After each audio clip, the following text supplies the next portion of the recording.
So yeah, again, I'm glad to have you, Kian and Nicole here to be with this because I got home yesterday from a training and Jacqueline and I have been just kind of navigating sort of on our just together about what I want to share, and I would like to have a space for more eyes together.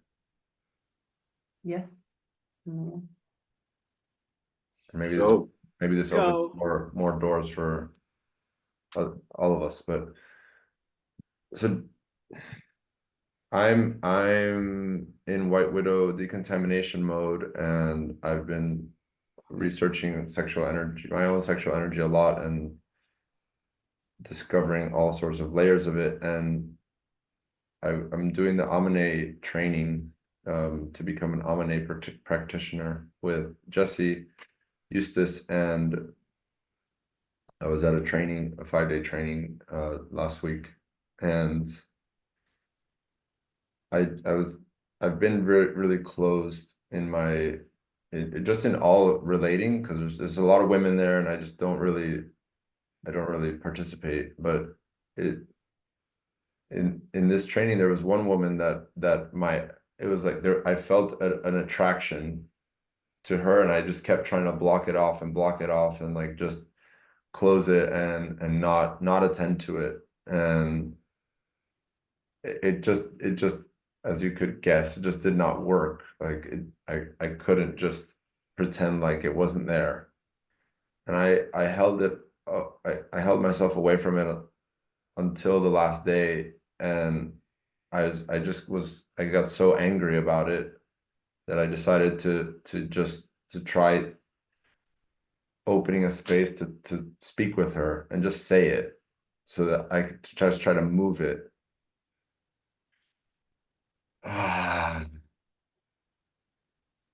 Someone else is What's that? What's that? someone else is in the waiting room. Oh, I mean, they come late, then they just hop on the train that's moving. Okay. Yeah. And so I and it's the first time I've done something about an attraction, and it's also the first time that I've made this also, like, open it to with Jacqueline. Oh, yeah. Hello. And yeah, we're just kind of in the middle of this right now of working through like, yeah, for me it's a lot of parent stuff. Like, I should not have this, I shouldn't be this way, I shouldn't do it, I should just pretend like it didn't happen, and then now that I said it, I should have just not. And there's a lot of I feel a lot of shame about that. I should be different about this than this. I have something, and I love this conversation because it's very alive inside of me in the last weeks. And I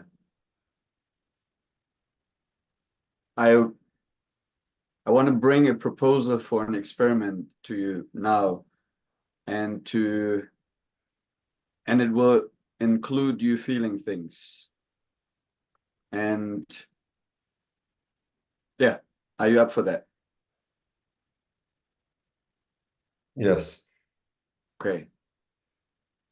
So in my experience, the sexual attraction is coming from like an impulse inside of you to get something out there, to merge or meet with something that you're longing for or wishing to have in your life. And if you would pinpoint it down in this connection, I want to just check also with you, Jacqueline, if that, I don't know how this check. Is that okay for you to do that? Be Yes, here with Jeffrey doing that. Okay.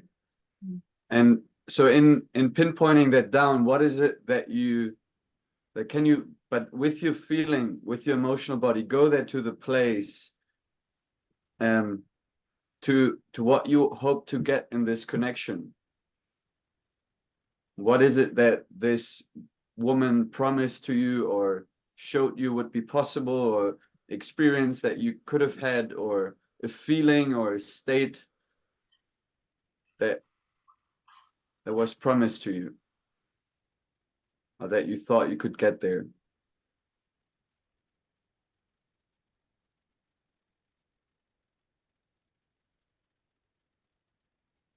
Hmm.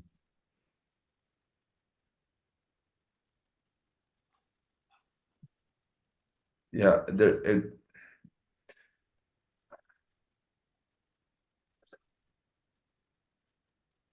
Yeah, stay with yourself, Jeffrey. yeah. Yeah. I feel angry. I don't, it's like the anger of like wanting to to have it all, to just have everything, to have everything everything, whatever I want. And it's like insatiable. It really, it's, Yes. And keep going down a few layers, like insatiable, wanting everything you want. What would that give to you if you could have everything you want?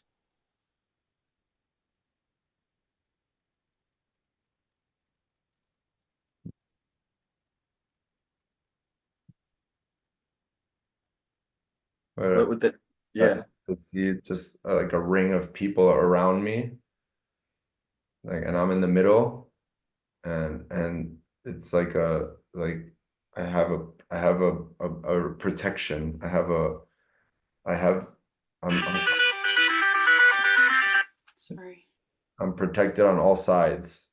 I have and I have, if this is not working, then I can just go this way. And I have options and outs, and it's almost, it feels almost like a military strategy, that I cover all of my bases, and I have plan A, plan B, plan Z, and I don't have to get hurt. okay. Don't have to get hurt. Keep going a bit then and navigate a bit more to the vulnerability, because at the moment you're more at the strategy side of it, and be more with the feeling content of it. Because there's a part in you that wishes for that, and that's a hurt, a vulnerable part.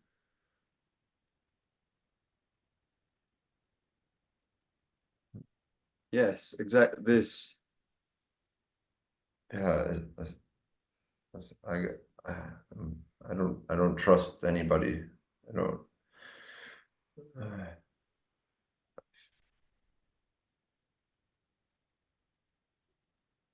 don't know. Yes. And there's still being in connection with this woman is promising you something, or like there's something in the connection where Hmm. the possibility of trust, maybe, I don't know, I'm just guessing stuff. No, it's just like status. Yeah, but nothing wrong with it, just allow it. Okay, status, you want status, you want to have people around you. Or no, I get to just have the most just, so there's something about the most attractive person in the room. It's like that I can have that I can. Yes. Yeah. It's like yeah, status and power over others. What Yes. would that make you? If you had the most attractive person in the room, what else would that feed? What else would it feed?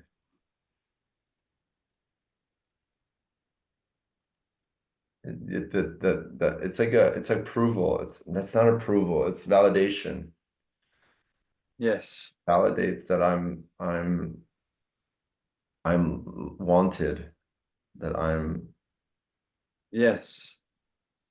I'm attractive, like validates that I still got it or something like that. Oh, Yeah. Yeah. And what in you needs that validation? mm. Go to the place that needs that validation.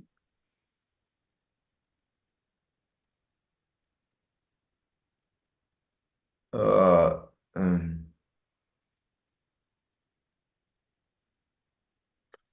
it's it's like the life is about what I can get, not what I can offer. Life is about how can everything feed me instead of what. And feel that place. It's more like feel the place. There's a yes. It's very, yeah, it's very familiar. It's like all of my 20s. Keep going. It's just, it's like being this monster just trying to eat everything. Yeah. Can't be satisfied. So I have fear when I hear you speak that there's a meme that makes this wrong running in you. Yes, keep going. Yeah, it's so wrong. Like,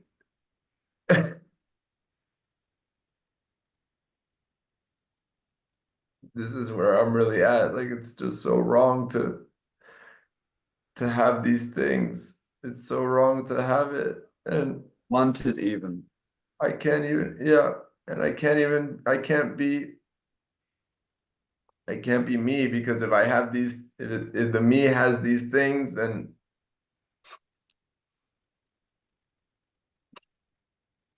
it might be better that I just don't exist. Keep going. Yes.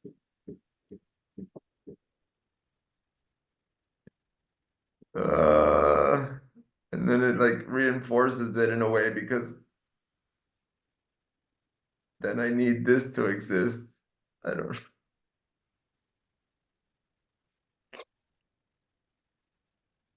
Uh, You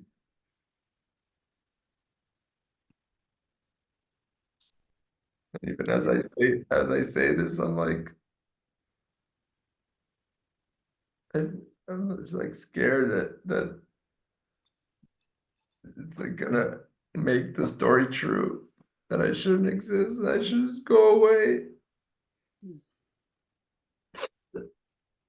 And this is this parent thing that I'm just noticing now, that I don't know again who I am, because it's all about like, what is the right thing to do? What is the right thing to do? How can I be the good partner and the right person, and just be perfect and not have these things that are so terrible? yeah. And what is behind your parent ego state trying to control you? What is the need behind that?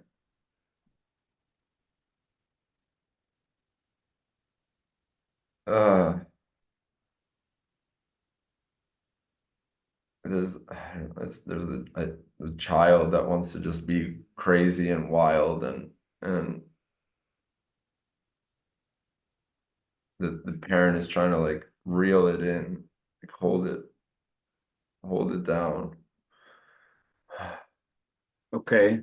I have a suspicion that you use this parent ego state voice to make sure that you still will be loved. Mm.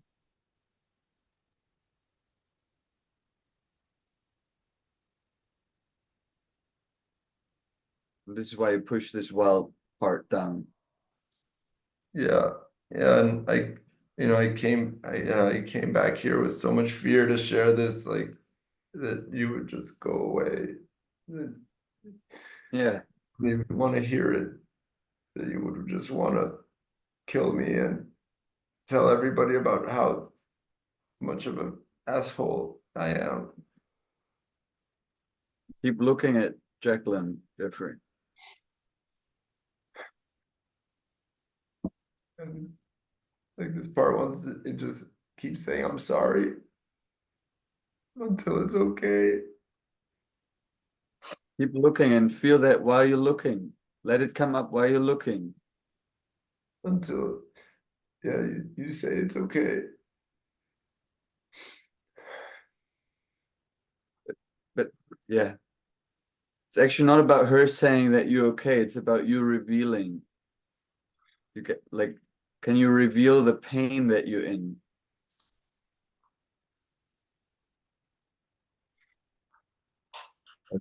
I'm just terrified that any move I make, my whole everything's gonna like unravel and it will be shown how much of a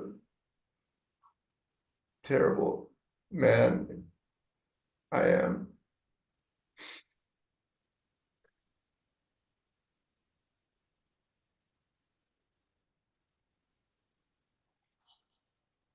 Then I'll lose you and everybody and the whole village and I'll have to start again and like go find a new group of people.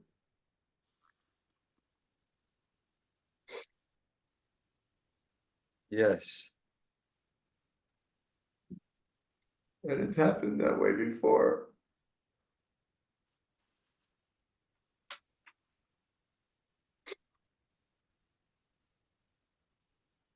Yes.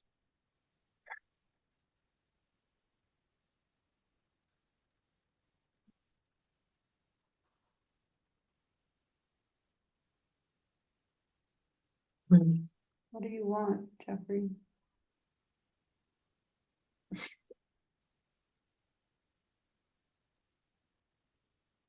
To be okay. I had to be figure. I don't know, figure out like what is this all about?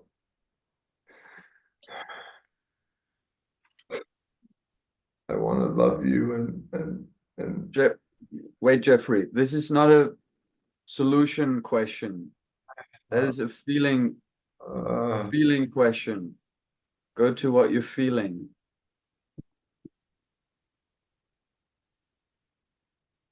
Well, And that has to be right.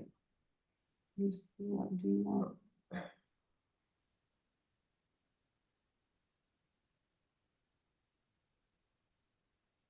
I want to find a way to be. you're still on the solution level. Where you go to the pain, like there's a pain inside of you right now.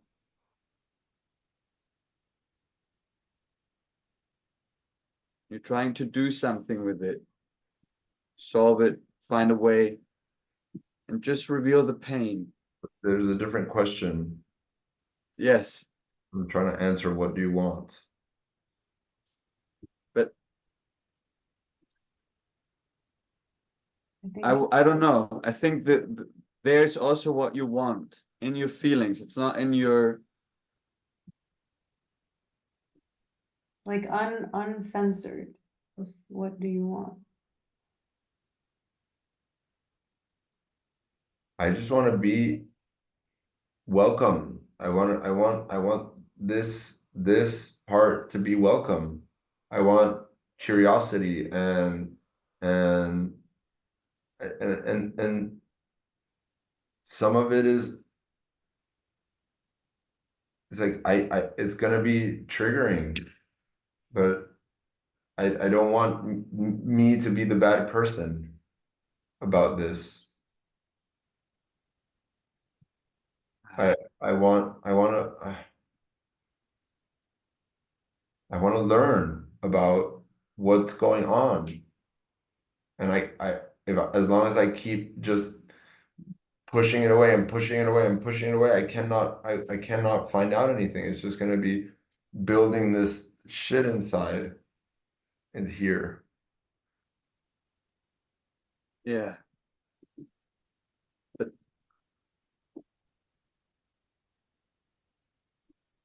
I really don't know. I'm not sure where to go. I want more. okay. I think you see So something. I don't see it. I'm trying yeah, to. That, I that, get that. that was like it. That was what you actually want without filtering it and making it right or good. Is there any? So I want to say one thing, because I get this struggle. I've been in the same place. And at the moment, you're still at the strategy level. Like, I want this to be okay in the connection. That's a strategy. I want it to bring it and be okay with it. Yeah, And it's it's like, no. It's what I really want is I want to be able to go to trainings and not and really sincerely not have my center going to another woman. But I don't know if that's even real or not. Like I don't know if that's you know what are I really want to know if these attractions are like are they authentic attractions or is it just part of me that's trying to distract me from the work from the work? I don't know. It's like I I did so much amazing work in this training, and some of it was because of this stuff. Like that, I was cleaning up a lot of shit, and I'm right now. I'm like I don't know if this is that I'm not meant to have these attractions or that that I can just have these attractions and whatever or that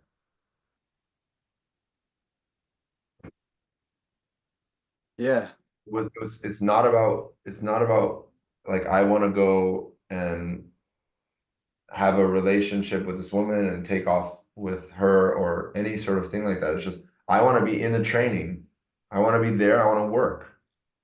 I want to focus. I want to work on what I went there to work on. I want to. wait, Jeffrey. In some way, you're defending. It seems like there's a little bit of defending yourself in it, what you're saying. And I want to invite you to slow down a bit. Slow down and I get this. I'm with you. Like I get the trouble of being a man and having this attraction thing running one's life. And I'm proposing a third option. And this option is that you use your attraction to find out what you're missing and start giving that in some way, or start finding the wounds that your attraction tries to fill. Because that's what it's doing in the end. It's looking out there for something to fill you up. And that's a wonderful, if you can hold a space where you can be with someone or with Jacqueline and go to the wounds inside of you, that is building intimacy. You could use your attractions to build intimacy, not in like, here I'm attracted to this woman, but you reveal your pain. You reveal, I'm having this thing going on where I'm longing for this. But there's something about being really honest with it and starting to hold space for it yourself. And if that, for example, like I'm doing this work for 6 months now, or something like this, and there are things like I want, okay, that's sometimes it is, I want 3 women around me fanning me with air because I want to feel the sense of importance that I never had. And I'm going to the place inside of me where I feel so not important and feel the pain about it. And through that, something is opening up again. So there's nothing wrong with your desire because there's some inherent growing will in this sexual force inside of you. And through following it, you come to places where you can grow. And that's what I've seen so far about it, as for men at least, as the path for men. And my invitation is to go to these, but that's the thing, to go to these places that hurt, and in some way you let go of getting it. To feel the pain of it, you will need to let go of getting your gremlin getting what it wants there, or your shadow or your survival strategy getting what it wants. And to just feel the pain of it. Yeah.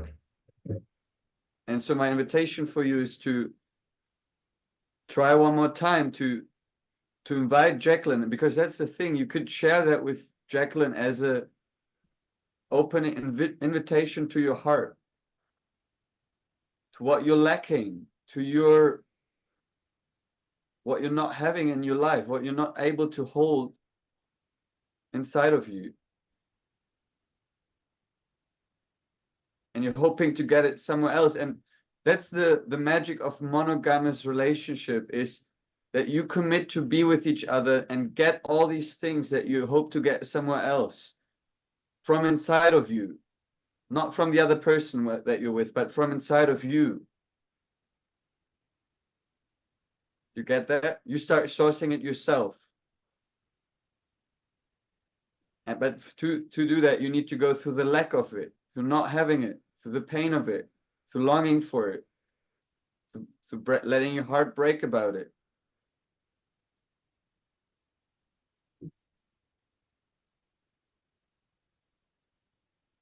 Will you try that out? Let your heart break about what you're hoping to get and what you're not having.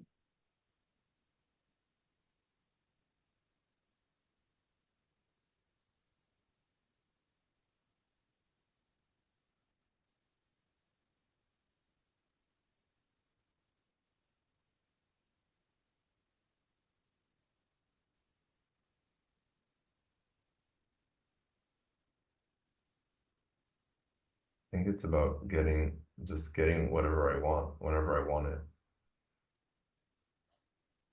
Still about being taken care of. Yeah, it's about being able to be a little boy and run around and do whatever I want, whenever I want, and also have someone that will take care of me and follow me around and with a broom and a dustpan, just clean up and take care of me. Yes. And now feel the place inside of you. That's the description of it. But now go to feel inside of your heart the place where you didn't have that. Or where you didn't have that.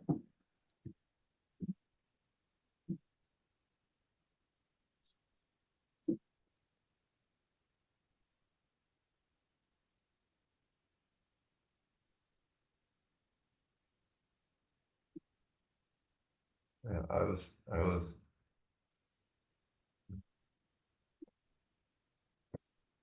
expected to grow up, to just grow up fast and like figure everything out and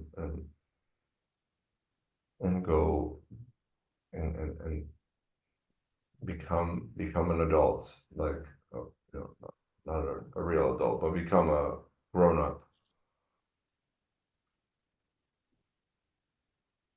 It's really weird because I had both. It's really confusing because with my two parents, it was completely different story.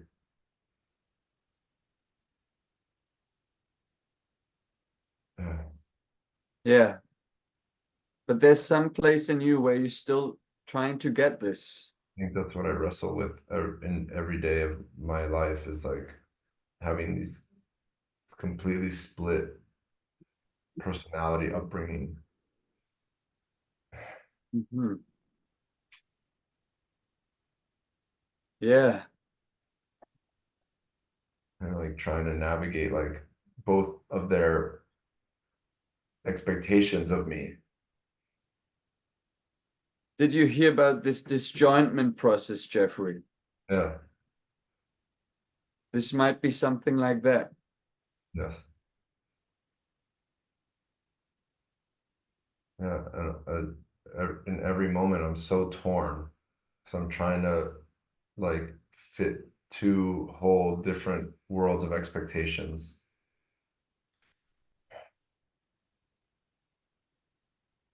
Yeah, I, I, I, I, it's like there's one part of me that tries to be so careful, so careful, so careful. There's another part of me that's just like, fuck all of this and fuck it and just do whatever you want and just go do it and they'll deal with it later.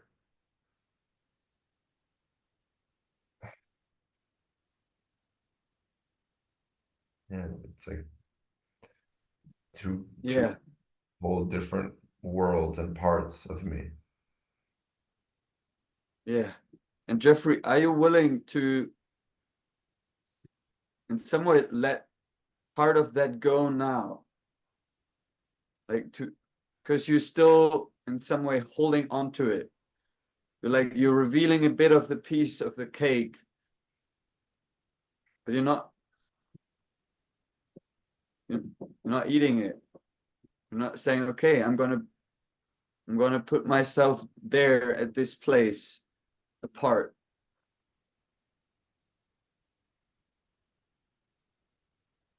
I don't know where you're asking me to go. I don't understand it, but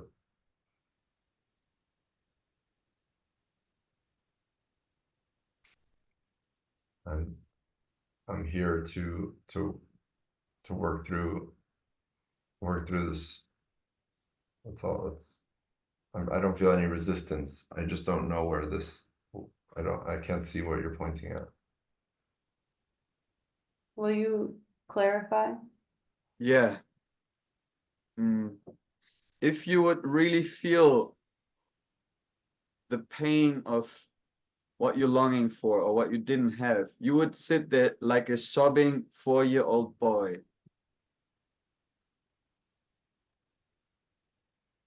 That, yeah.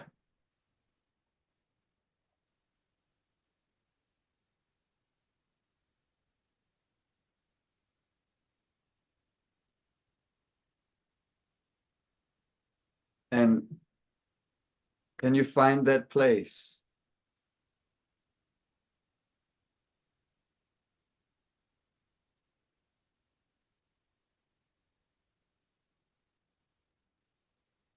I feel sad because I can't find that. I don't see it really. It's so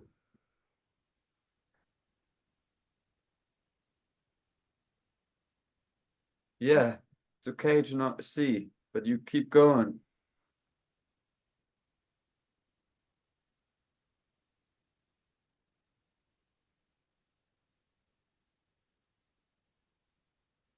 I'm scanning something, which is that I don't know if you have clarity, like full clarity about what it is that this thing that you're longing for. Maybe it's a research. Yeah, the thing is the clarity will come after feeling it and not before feeling it. Hmm. So you need to go first into the unknown to find out and somehow to trust me there that I'm pointing towards something. yeah, I do. I'm not fighting you. Yeah,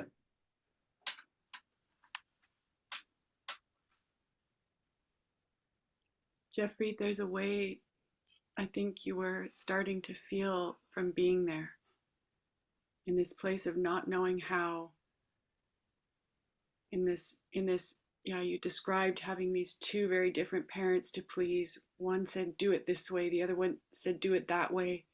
And there you were at the training, and one voice was saying do it that way and the other voice was saying do it this way, and you tried both and it didn't work. And you're still so torn about trying to be good, trying to do the right thing and not be bad and not do the wrong thing that gets you hated and rejected. And It's that even no matter which way I choose, it's gonna be wrong anyway. Like because the two forces are opposites. yeah, Two yeah, Yes. parties are this is the opposites. So no prison. matter which way I go, it's I'm Yeah, yeah, that. So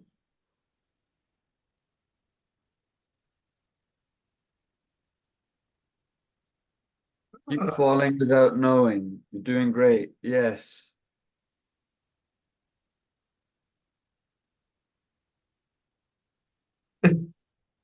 Yes. no matter which way I go, it's I'm gonna fuck it up. I'm gonna end up alone. Ah, Yes. ah. It's like, I don't want it to be true. I don't want it to be this way. Ah. Yes. Ah. Yeah. Yes. Also that. Ah. Ah. Ah.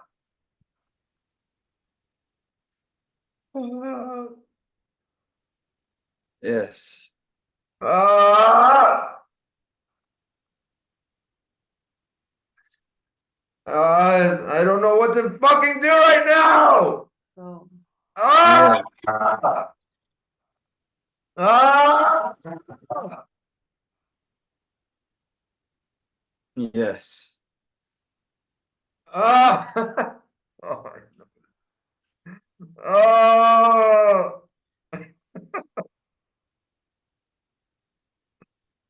Uh,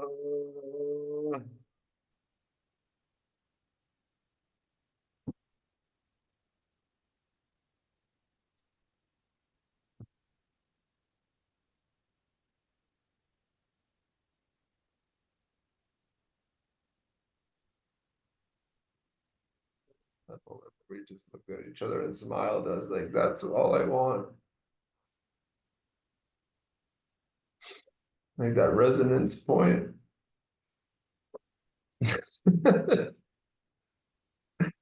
uh, there's like a sound, a frequency that's happening in the background right now that I don't know if you can hear.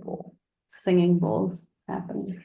Singing bowls are resonating. They're like they're repeating back what they're hearing.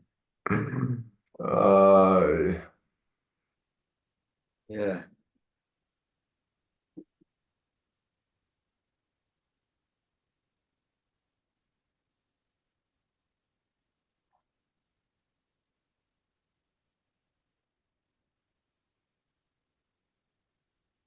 when I go to my edge, it's just voices, like voices and voices and voices and voices and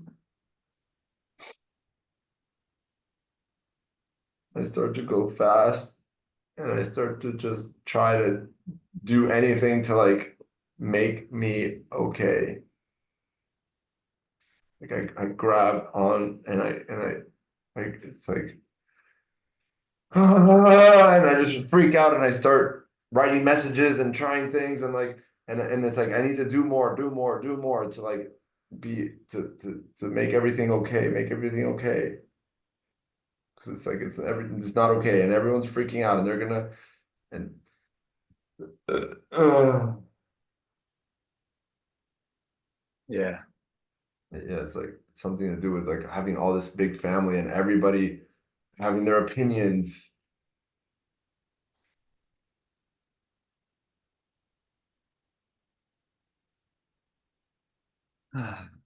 Reactivity.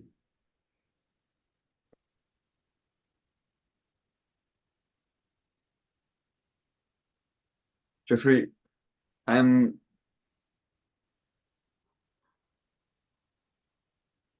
I wonder because what you're saying right now seems to me like trying to get Jacqueline to like you. Like there's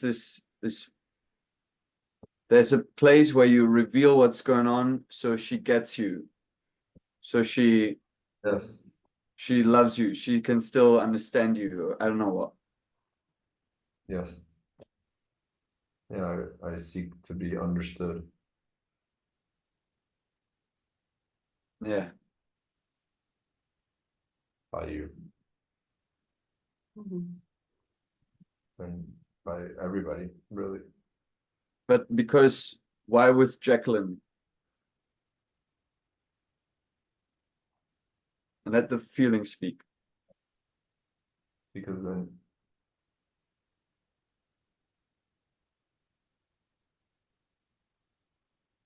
maybe you'll be okay with how bad I am.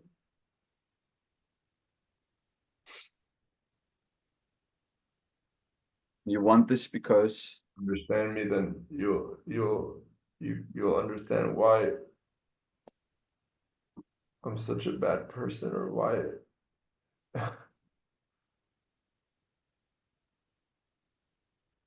why I have no other choice but to be terrible.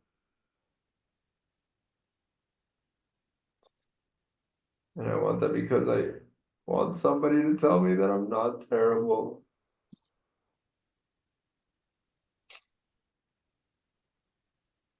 I want somebody to tell me that I'm okay,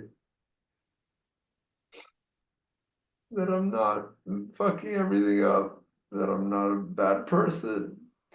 I want somebody to say that. yeah.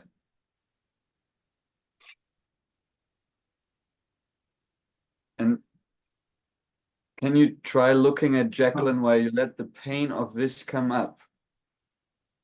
This what you holding all the time inside, what you're trying to get. Because when you open your eyes, you shut down your pain, Jeffrey. Do you notice that? You're not bringing it into the connection. When I open my eyes, it just kind of dissolves. Just and somehow I see how ridiculous it is. Yeah. And still, it's this story hell world you're living in. And you can reveal that.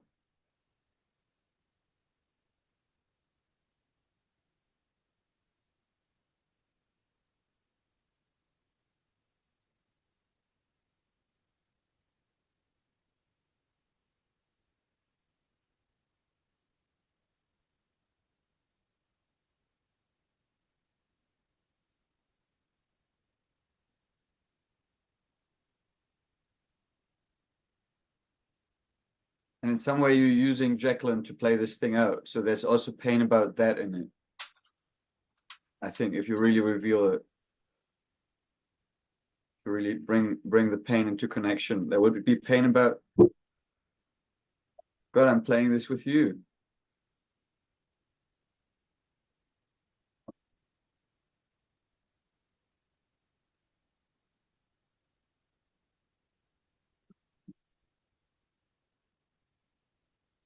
You have something. No.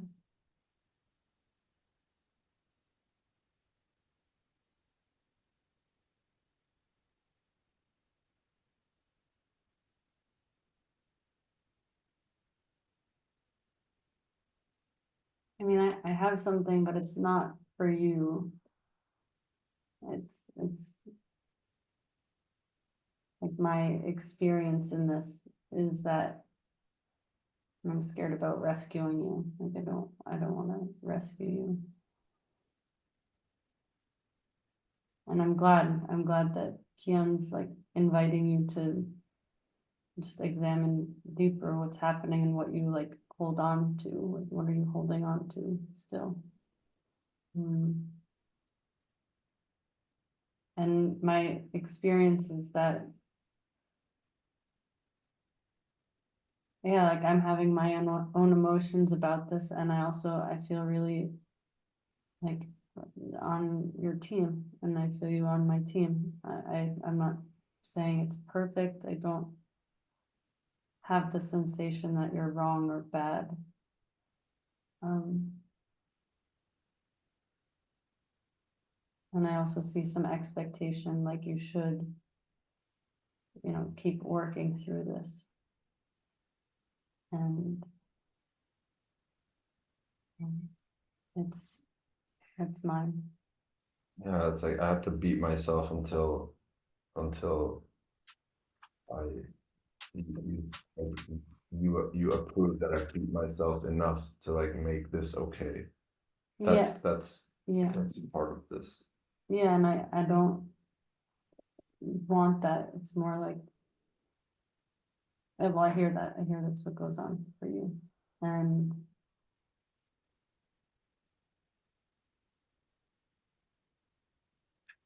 but there's something about safety. Like I feel somehow safer knowing that like you care, like that you care about this, that you're digging into it. You know, I don't, you beating yourself up doesn't really make me feel safe or really anything except for like, what is the purpose of that? Um,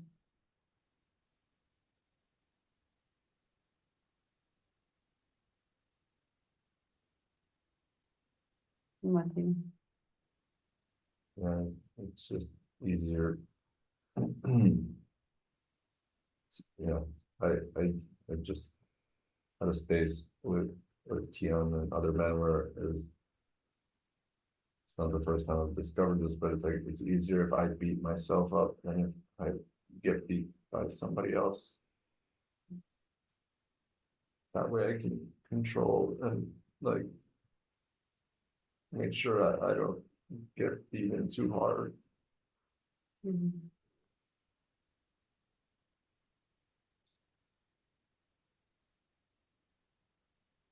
I hear that.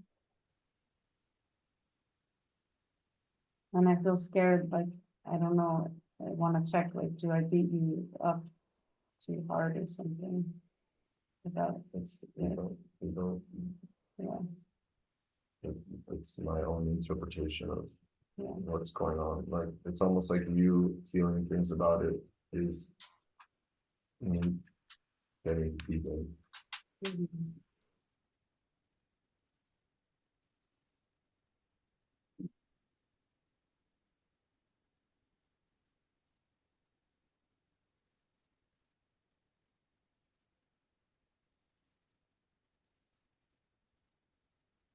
I want to say one last thing as a practice that I would recommend to you, Jeffrey.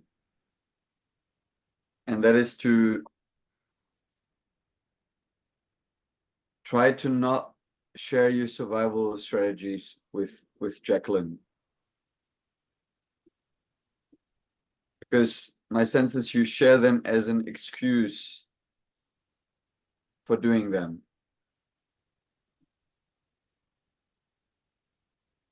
So like it's like that's my sense. Like you're saying this is what I'm doing, and then you don't have to take care of it yourself. And that doesn't mean never, but there's this instead, I don't know, like go to the pain and open from that place another door of connection. And you did it in the last sharing. You shared your survival strategy, but you were with the pain. You were opening. Yeah, I think I get the distinction what you're talking about. Yeah. Yeah, it's the same thing of not processing together. Mhm. Yeah. Except for rare moments like these. When we have two geniuses with us. Ah, Okay, bye everyone.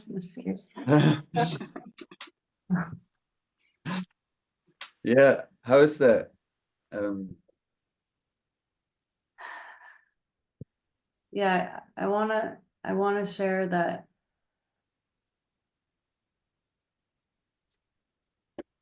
Yeah, it was really strange. I had this really strange experience that I've had like once before that I can really point to that had nothing to do with romantic relating, and it was a sensation, and I shared it with Keon. Like I was really scared that Jeffrey was coming home, and like I didn't know why. Like I didn't know why I was so scared, but it's like I felt something, like I was just scared. And then because of that, I was making a story like that this is somehow like, bigger than like what it is, because like I felt it, like I had the story, like it's the beginning of the end or something. And um and I realized that like I've been moving through these different emotions about it, not because I actually have this, like I don't actually, for me, it's like what Jeffrey did, like I don't have like a right or wrong thing about it. I'm just like, okay, you said a thing to a person, I wonder about the purpose and what was going on, and that's like for your Jeffrey's, for his research. But like, and we've talked about that a little bit, and now it's like in his hands. And and it's just such a weird sensation of like, when it was like he came back, and it something felt different, and not even necessarily because of this person, but because of like, he was I like, have a request, something about to bring it more into the present moment. mhm. Whether you speak to Jeffrey directly because you speak about him and he's here, something feels a bit strange. And what is it now for you? Is it something you want to speak to Jeffrey, or is it something?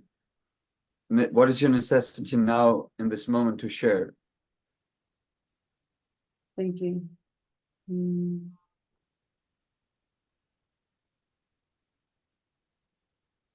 Honestly, I feel kind of numb right now. I feel a bit numb. And I What are you just, protecting? yeah, I feel sad about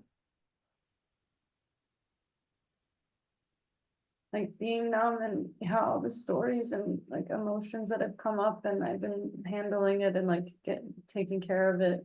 But I'm just, Trust that. Keep going there.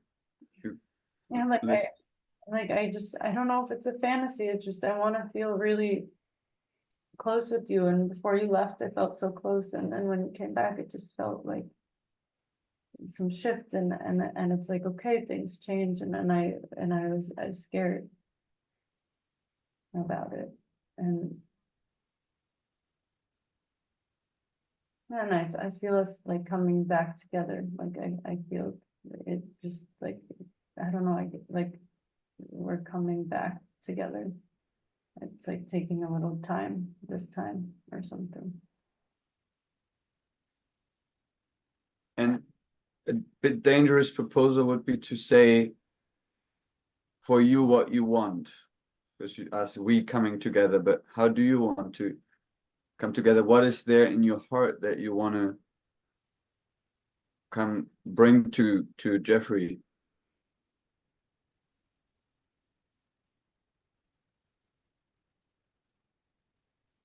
Well, we've had a lot of conversations, so there, and I've shared some of what I want already with him, and now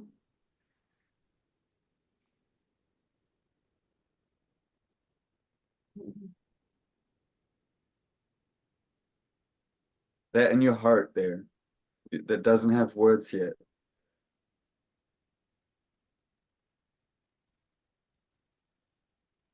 I really want to keep walking this path with you, and sometimes I just really want to like run away, or I want you to like fuck off, and and I love walking this path with you, and it's scary when I'm like, oh, it might stop, and I want to keep, I don't know, connecting with you about the commitment here, And also I need your help sometimes, like sometimes I wanna like sabotage things and really like. Okay, wait, Jacqueline. Okay, you're sharing two pathways. It feels like there's this one path which says I want something with you, and then this other part comes in times to times and it says, and fuck off, and I don't want this, to make it a little bit less romantic. It's my story about it. I don't know. But can you separate those? Yeah, I feel really sad about how my gremlin is just like really, yeah, like really scared to like just somehow go even more deep with you. Like I feel so deep with you already and to keep going and I just like get really freaked out, like jumpy, like okay, and scared. And Go a bit slower, Jacqueline, a bit slower. Breathe. Speak in the speed of your heart there.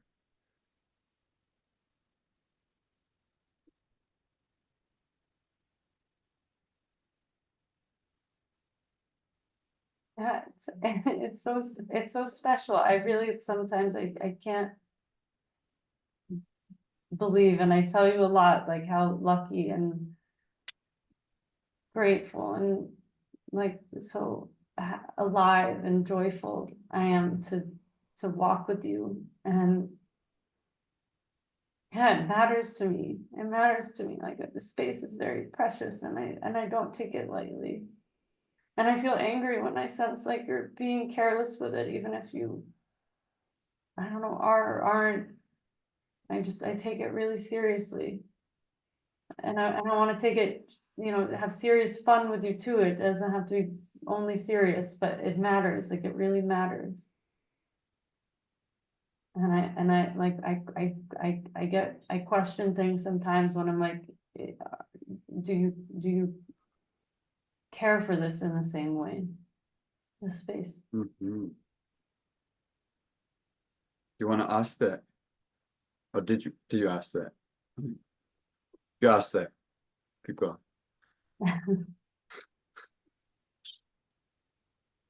Do you care for this space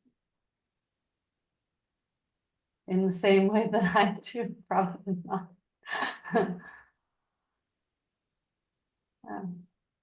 Just like, would you tell me about how you care for this space?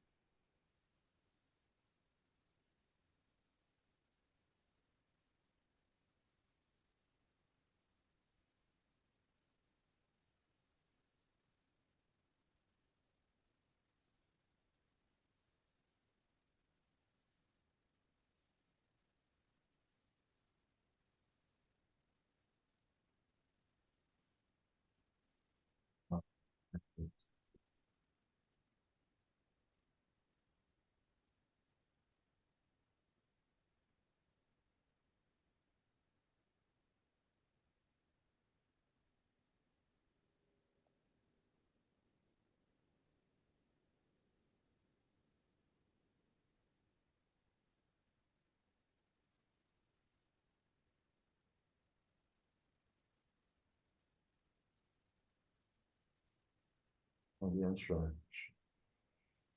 If you let it break your heart, there's no answer you can say from who you are right now after receiving that.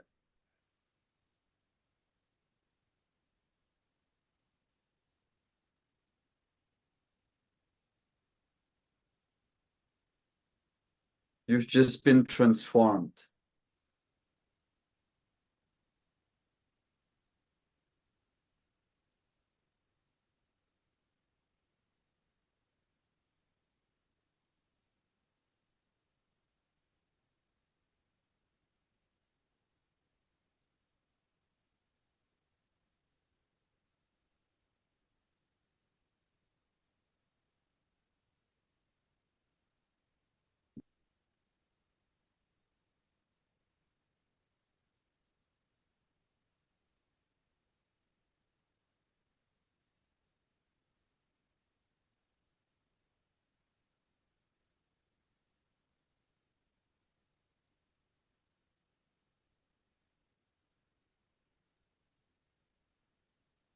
What is happening?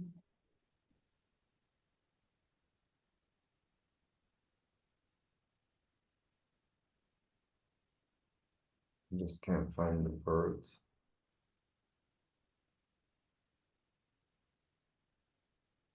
I just keep looking in your eyes and looking at you, and I'm seeing myself sitting in front of you, and I've done this a million times in many lives or something.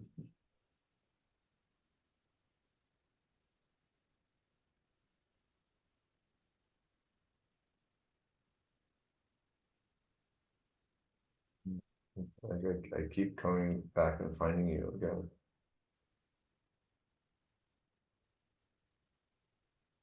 It's so scary. And this now me, that means that it's like we're we're back.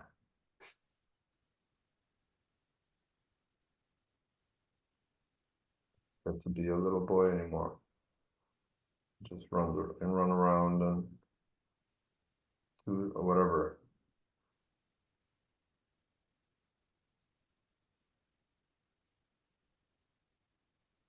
Your presence makes the call for me to really grow up, and it's terrifying.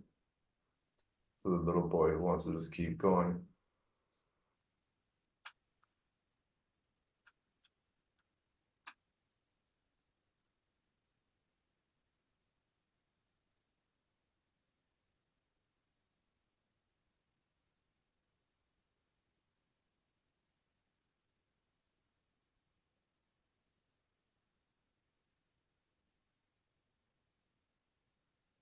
Jeffrey, what do you feel receiving what Jacqueline just said? Terrified. Yes, because Because it's like walking into a fire to get yes, completely toasted. yes, keep going. That's what that's what I said. That's what I'm saying. I'm terrified. Of what? Getting completely obliterated and not that I not being able to In go in love, in in whose love? in your love, in my love, and discovering what kind of love I'm actually capable of holding.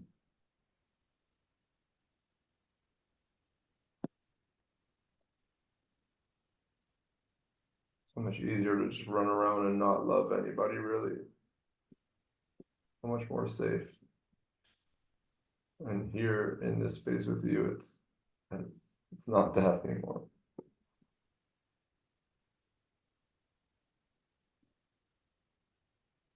And what do you want?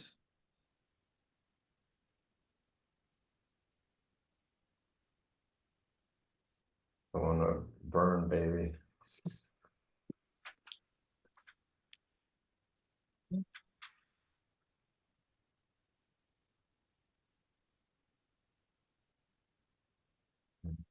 I just had no doubt that I was coming back here after the training, back to you.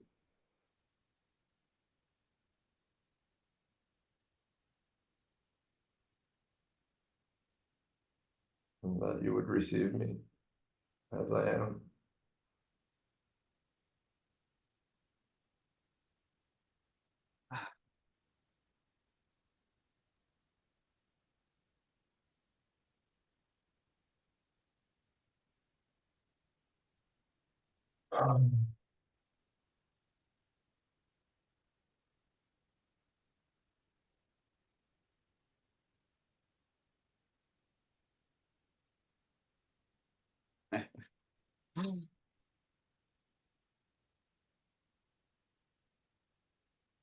Mhm.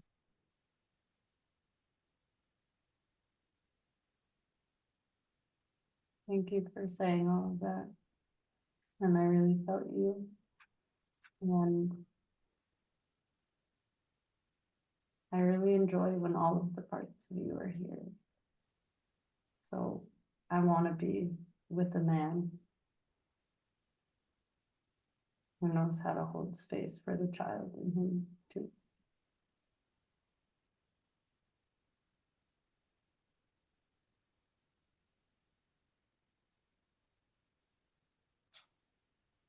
Your child has some cool things to offer as well.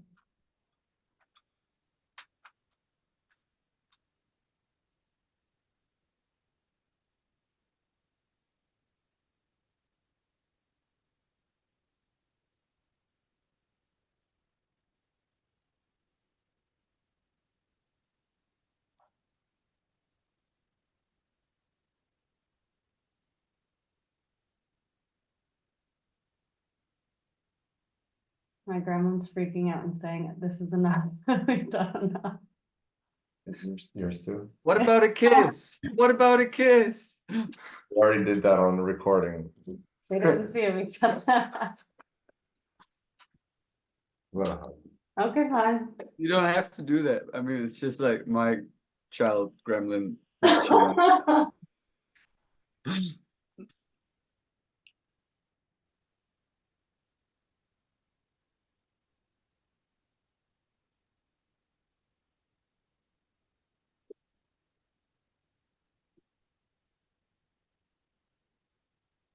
Okay,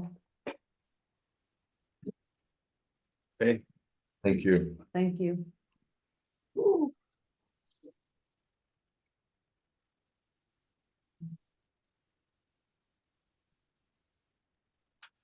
Nicole, would you say some things?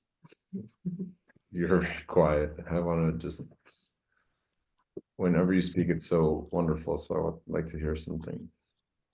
There are these moments when my gremlin could have just completely like obliterated the space by saying, Kian, where did you learn to do that? I was just so glad to watch and hear you bring and seeing things that, you know, maybe as a woman I will never be able to see in a man. And also this, you know, this where you navigated to Jeff and Jacqueline with Kian holding the space and bringing what he brought. It's this precious space of radical partnership where yeah, they're people do the things, and they come back and they figure out how it goes now. And this coming back, it's I had this thought of how modern culture does marriage, where it's like, do you want to do it? Yeah, I want to do it. Do you want to do it? Yeah, I want to do it. Done. As if that covers it, you know. And what I see is like the coming back is that, yeah, you want to do it again today, and maybe one day one of you will be like, Cam, I'm done, I'm out, I don't want this anymore. And then, but for now it's like, no, this is what I want. And it's choosing ongoingly, rather than this one choice that covers the rest of your life, unless the bad person does the bad thing, and of course then it's finger pointing and bullshit. And it's just so delicious for me to get to see that happening. So yeah, thank you. Thank you. Thank you. Well, when you said about finger pointing, it really hit me in that there hasn't been any finger pointing. And that's such a new,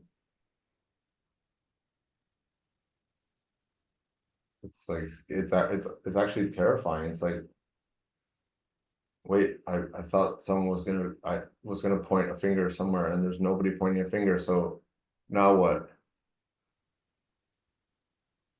What are we doing?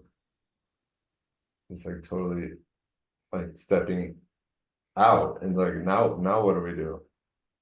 Like with this parents stuff, it's like I'm waiting for someone to point a finger somewhere, because then we'll know who the bad person was. And it's almost like I'm looking for that. I'm looking for like where did I do something wrong, and then I can fix something.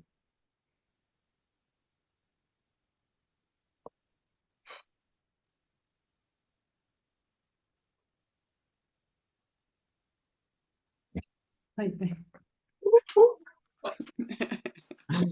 Ah, Yeah, I mean, ah. you're in this new territory now. Here you are.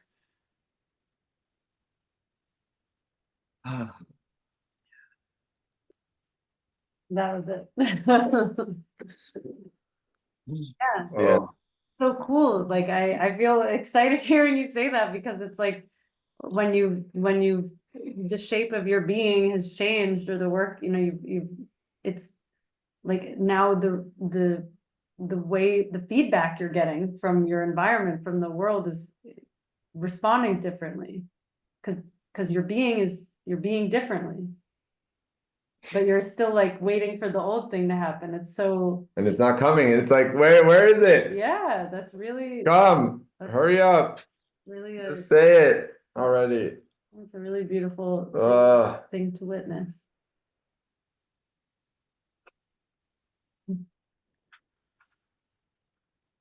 Mhm. And don't give that as food to your where are grandma. the disciplinarians? Jesus. I just said it. Yeah, I feel very glad to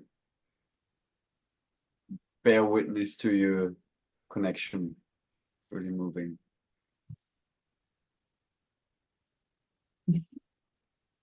Thank you. Me too. 23. And I and I was like, I have this. No, okay. So I'm observing at the moment how I've learned in possibility management to rephrase 3 times my sentence before I start it. And I'm angry about it, and I want to stop it and go with the first thing that I'm saying. And what I'm saying is, I have a wish inside my heart for possibility management spaces to be more about arcane relating, because that's archy. It's the archetypal masculine relating to the archetypal feminine. That's what the whole stuff is about. And we needed 40 years build up to this, 40 years building up skills and matrix and distinctions to be able to hold a space where that can actually happen. And I feel sad. I feel sad. I feel just something in me is so turned on fire. Like, this is what I'm here for. This is what I'm holding space for.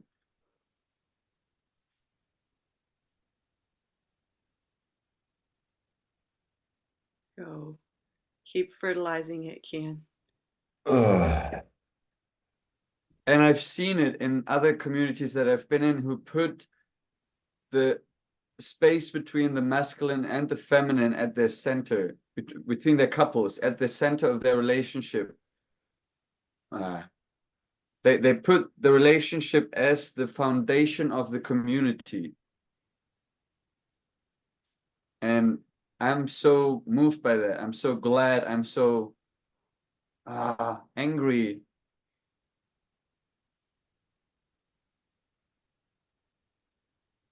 Yeah, I don't know. Kian, you Yeah, just I crushed it. Okay, so you I'm just said angry the word like because, 3 times. Just go for it. Make it be messy. Make it sound totally normal. okay, Oh, I want to make this relating space between the archetypal masculine and the the feminine, archetypal feminine as the foundation of what I'm holding space for, Oh, and of the village. And I am so sad about seeing, I think there's such a big disbelief that this can actually work out as a me in the world. Yeah, Yeah. that relating can actually work out. And I see, yeah,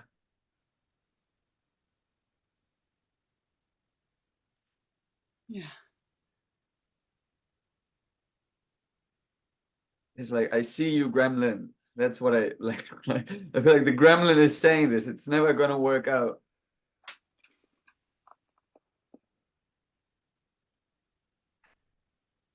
And it might not. And what do you choose? I mean, like, what does that even mean to work out? But uh, Well, I feel the archetypal force of flowing through you and what you're saying, and there's a longing that's yours about yeah, this. You have not really shared your where this touches you, where this flow of information, energy touches you. my longing is to live in a culture where we do this together. We,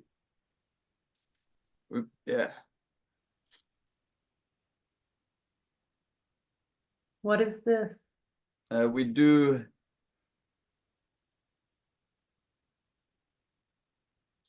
partnership together, where we do,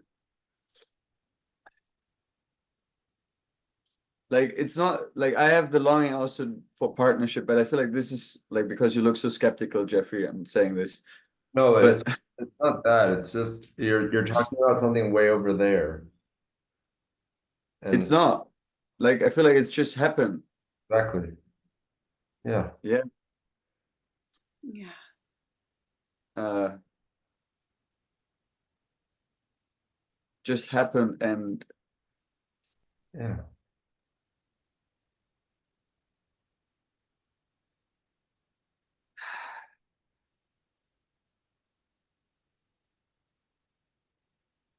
yeah, that's it.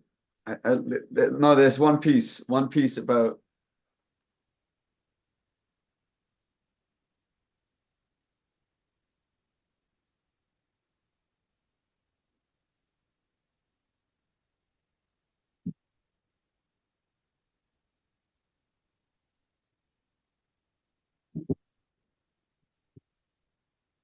I want to live in a world where I bring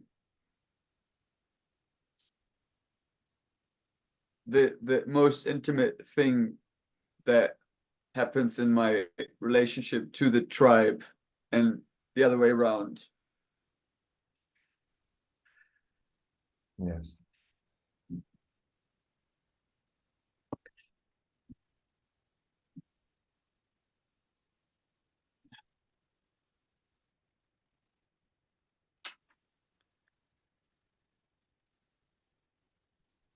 Hmm.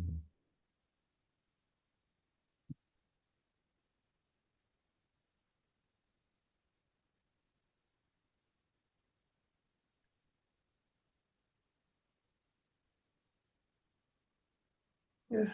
Yeah, go.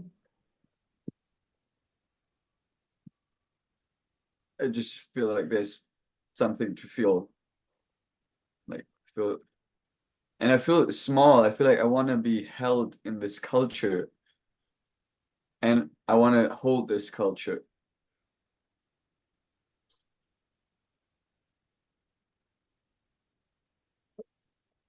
So, mhm. What is it about this that's so touching to you?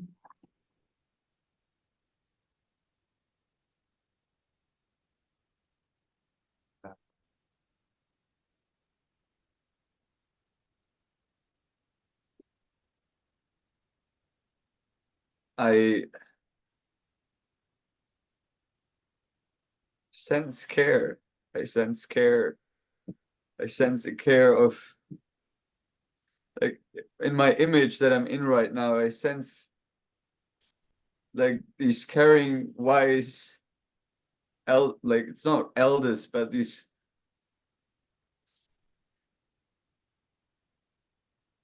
caring spirits of humankind can come alive again in that.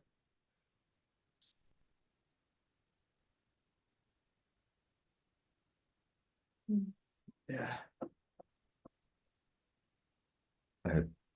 I want to share where this touches me because it also touches a place in my heart, and it's really how I see so many couples out there suffering and in so much pain and so confused and lost and trying to pretend like everything's okay and holding it together.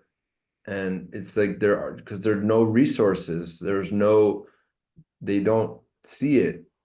And it's going to the tribe is it's the most dangerous move to them. It's like I can pay a therapist and I can speak to them in private and I can, try to fix myself until I'm okay enough that I can have a relationship. And I see people in these healing spaces, like they say it out loud. I just want a husband. I just want a family. And I need to, it's basically, I need to fix myself until I can get that. And it's just so simple the move is so simple to just what you said, just bring it to the tribe, bring it out into the tribe. But there's no tribe for them to bring it into. They have not created the tribe to bring it into. And whenever I talk about our relating, and that we have like fucking 30 people that we can call on at any moment. And it's they go, what? It's like I had a therapist once, and that's what I had. And I kind of look at them and I'm like, I don't know what to tell you. What do you tell them? It's like, go find a team. Bring them to Rage Club. Yes. It's like, yeah. And whoa, it's like there's a doorway here of like helping couples find their teams Mhm. Mhm. and empowering them about how to use their teams. I have something about this. I turned 54 yesterday, and for the first 49 years of my life, I was I was setting up spaces where people could find their tribe. I was organizing events where tribe was going to be happening, and we did feasts, and we did breath work, and we did dancing, and we did making food, and we did uh, nonviolent communication and circling, and it kept not working. And I in a way I blamed myself. I thought it was me that needed to change, and I beat myself up for not changing. And in a way it worked out, because I got to the part where I got like I it's me, I'm the only one I can change. And I want to find people who are ahead of me, who figured stuff out that I haven't figured out, that none of the people I've been trying to do things with have figured out. And I found possibility management, where really what started was holding space for each other to do processes. And as I held space for people and they held space for me, and as we shared our gold with others who were holding space for each other, a tribe started happening, a village started happening. As a side effect of holding space for healing processes, holding space for initiation. And this putting initiation in the center, even of a relational space, is like, how are we doing with how grown up we've got so far? Oh, you did a thing that has this flavor of the little boy. Yeah. And by now each of us here has a village to bring things to. And I'm coming out of this part where it's become more clear to me how often I don't do it. Like how often I am not radically honest and I don't even notice I don't even notice. And it can be such a thin, the wall can be such a thin, like dental floss. And I just, I let it stop me. And before this call, I had a call with a guy who's known as Mac. And he's a radical honesty game world trainer. And he holds space for radical honesty trainings. And I've been trying to figure out how to get to a radical honesty training for 4 years because this seemed so relevant for me, how to learn to really be honest. And what I found in possibility management is that I'm empowered in so many ways, and yet this good possibilitator box and this do it right, be good about possibility management often gets in my way. So I wanted to take it to another game world and work on that from another angle. And he's agreed. He's agreed to have me organize a space where he's the trainer and I get the training and I bring people, and I'm finally getting in a radical honesty training that, with coming from this other side. And I want to bring possibility managers, like you're invited to come and yeah, kind of work it from this other angle.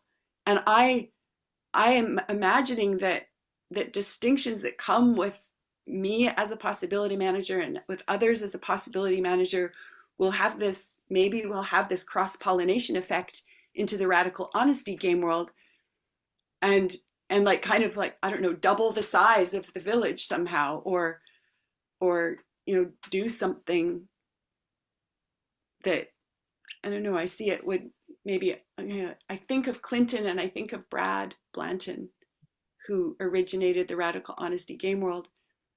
And I see them as like brothers. And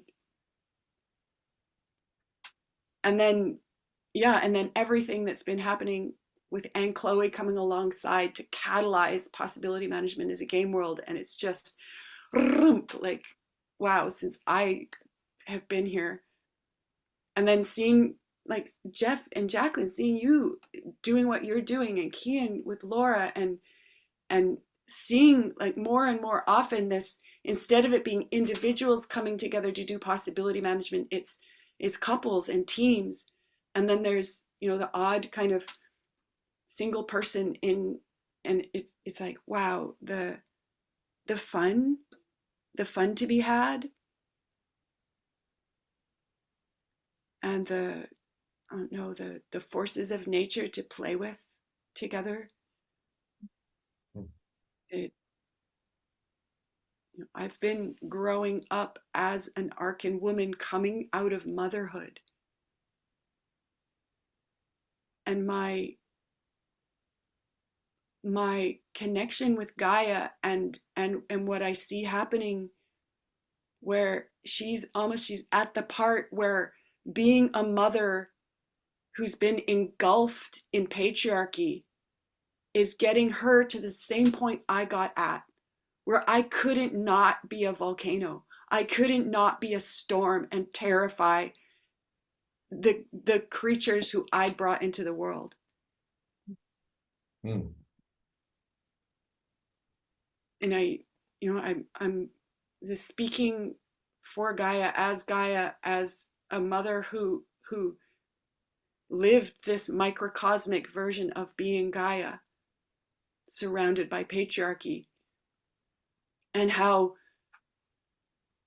this longing that I hear you having, Kian, like this longing that arche exists, and then finding out it doesn't, and then finding out, oh, then it's my job to bring it into existence by becoming Arkan, first doing my initiation processes and then collaborating with others to keep going. And I often have this, and maybe people bring this, actually, what if it doesn't work? And I'm like, what do you mean, what if it doesn't work? It's working already.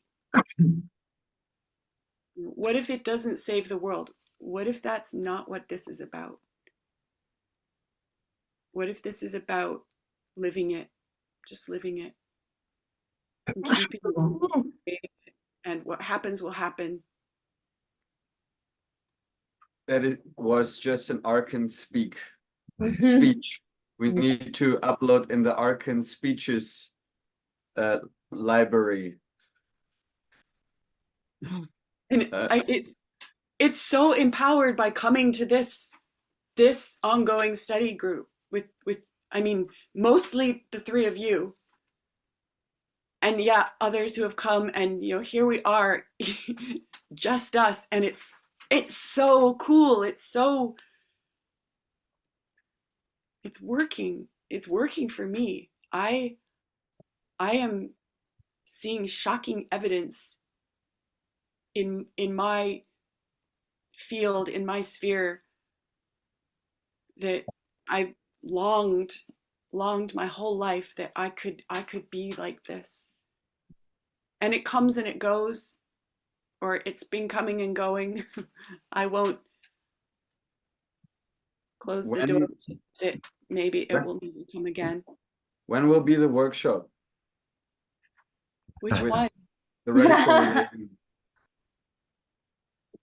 We're doing it. Well, yeah, this is what we've been I know preparing the for. radical honesty. Sorry, the radical Oh, the honesty. radical honesty. It'll be in June. It looks like it will be in June, and Beginning of June.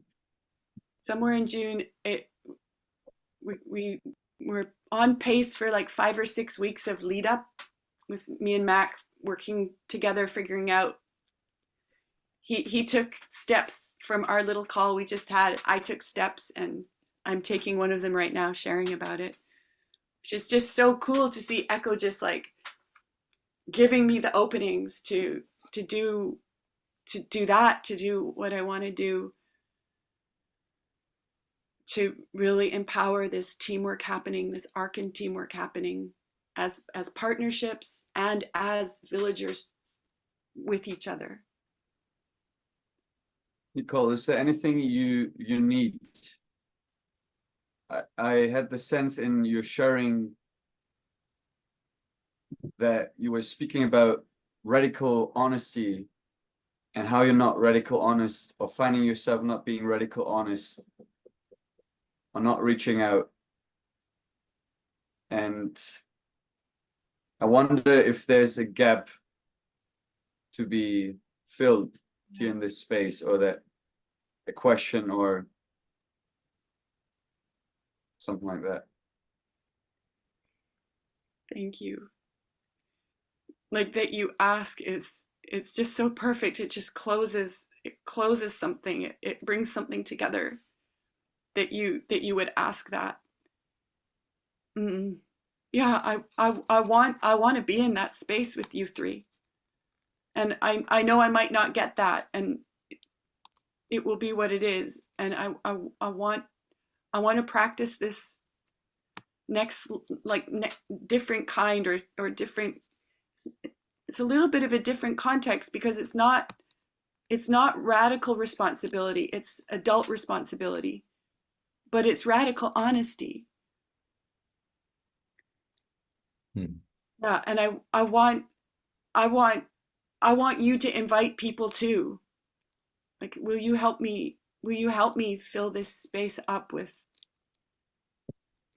glorious possibilitators, and maybe new people too.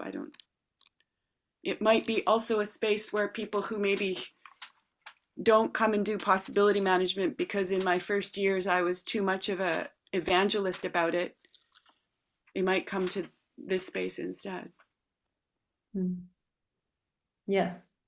Send me a flyer. I'll forward it. And I first said I missed your birthday yesterday. I was holding space for Rage Club in the time. I heard about it. The legends made it into the birthday cafe. What's that? Okay. John, maybe. Yes, and I also heard about it in other spaces yesterday. And yeah, something cool about my birthday cafe. This is something I've been in the custom of doing for several years now, and something new about it was that I really had this clarity that the people who were there were the people I wanted there, and the people who couldn't make it, didn't want them to make it. I wanted them to be doing what they were doing, because it's not like this either or, like either you're at my birth party and you're on my team, or you're not. It's somehow dissolved. Yeah. Yay. And that included a man who'd never done any possibility management, anything ever before. And that was his first That was amazing. thing that he'd found. And he came to the birthday party.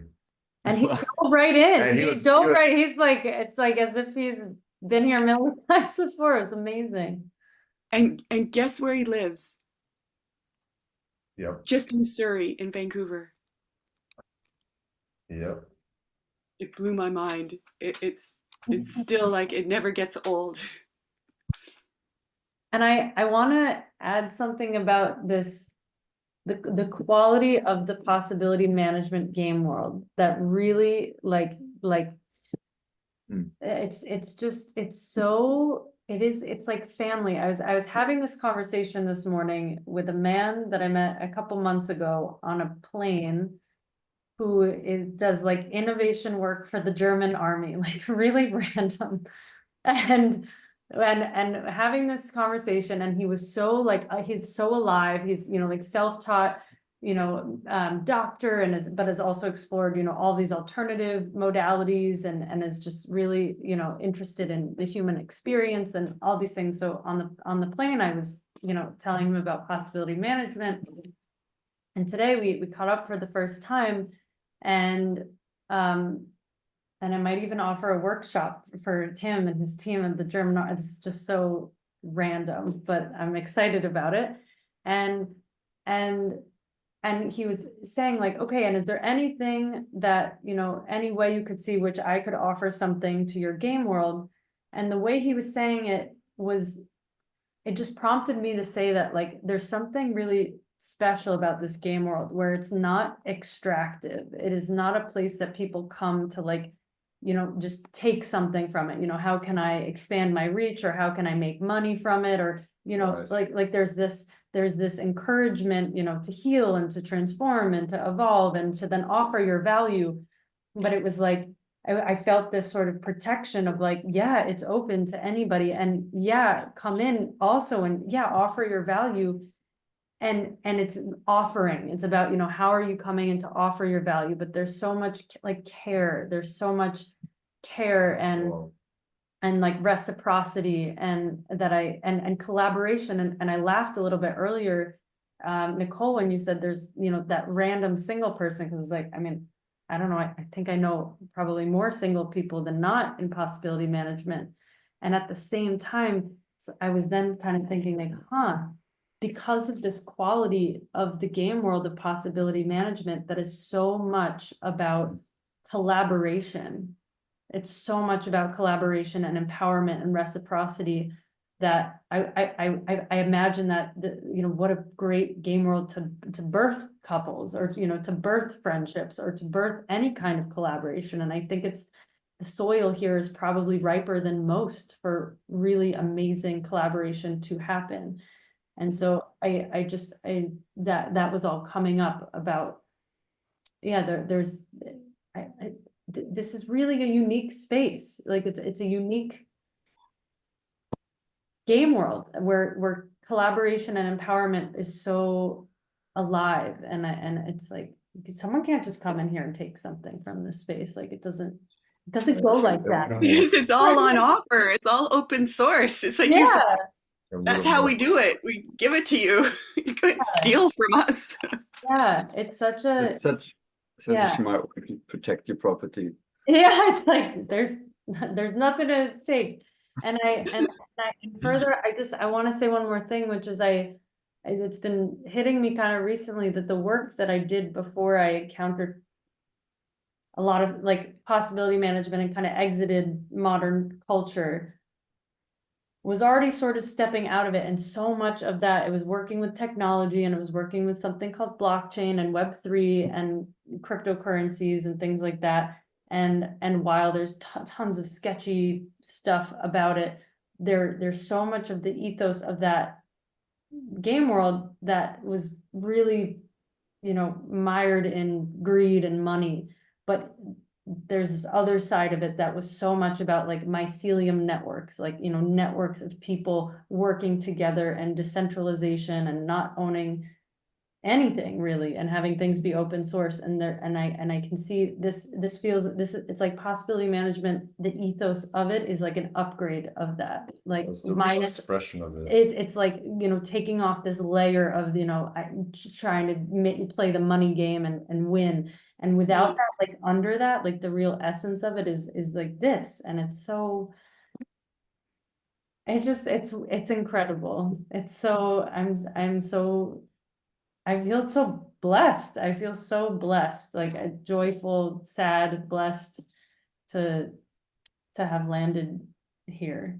It's such a precious place.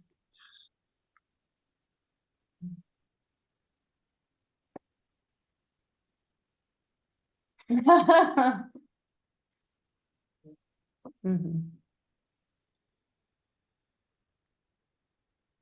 Me too. I just noticed while listening to you that I still have a question open from your conversation. It's not directed towards you as a couple. It's more directed towards the women, towards Nicole and you, Jacqueline, because I've found this curiosity inside while I was listening to the thing you were going through. How do you deal with attraction as women? What do you do with it? Do you have it? Where does it go? Where does it go? I'm I not mean, Where do you what do I, what magic do you do that we don't know about? what voodoo? yes, That's a good question. we're so as men, most men I know, at least, not all of them, most men I know are so in the slave of their attraction patterns, and if it's not, even if they don't act on it, or like there's an edge of pretending like it's not there, or just denying it totally, to being so occupied by it that it runs 70% of the internal resources. Yeah, that's kind of what I've seen with men, and I don't really know what you do with it, and will you share a bit? Yes, I have like a deluge of thoughts coming about it, so I'm like trying to sift through like what is the most, I don't know, helpful for the space right now. So yes, I experience attraction towards men and also women. And it's funny when you were saying this thing about how when you get, it's like taking over 70% of your thought, like the amount of times that I have, or I've seen other women be taken over, most of their day thinking about the person that they're so attracted to. It's like that happens too. Like, But it's just one person. That's a right. difference. Yeah, and so I think and then I was gonna go there. I can't speak for all women. I don't know. Like, there's a lot of women in the world, and they, I assume, are not all like me. For me, in my experience, I have experienced having attraction to more than one person at the same time. And yet it's so glaringly obvious to me when it's like, oh, cool, that's just some attractive person. And like, there's this other person that, wow, like I'm like living life with and I love them. And like, that's like so big and like Can you meaningful. say more about how that is put together inside of you? Like, Yeah. For example, I'm relating with Jeffrey and I'm attracted to Jeffrey. And I just, you know, I live that, and yeah. And then I'm thinking of, really, there's been like one person that I can think of that comes to mind, which was like a random person that I met, that I mentioned to you about it. In Brazil, it was a man who I just had like a conversation with another friend. We were just there, and I didn't say anything to him about it. We were just having a regular conversation. And I noticed, I was like, I felt some kind of, you know, attraction to them and to him. And like, there were qualities about him that I was appreciating. And I was with another friend who's a woman. I was actually like, you should go hang out with this guy.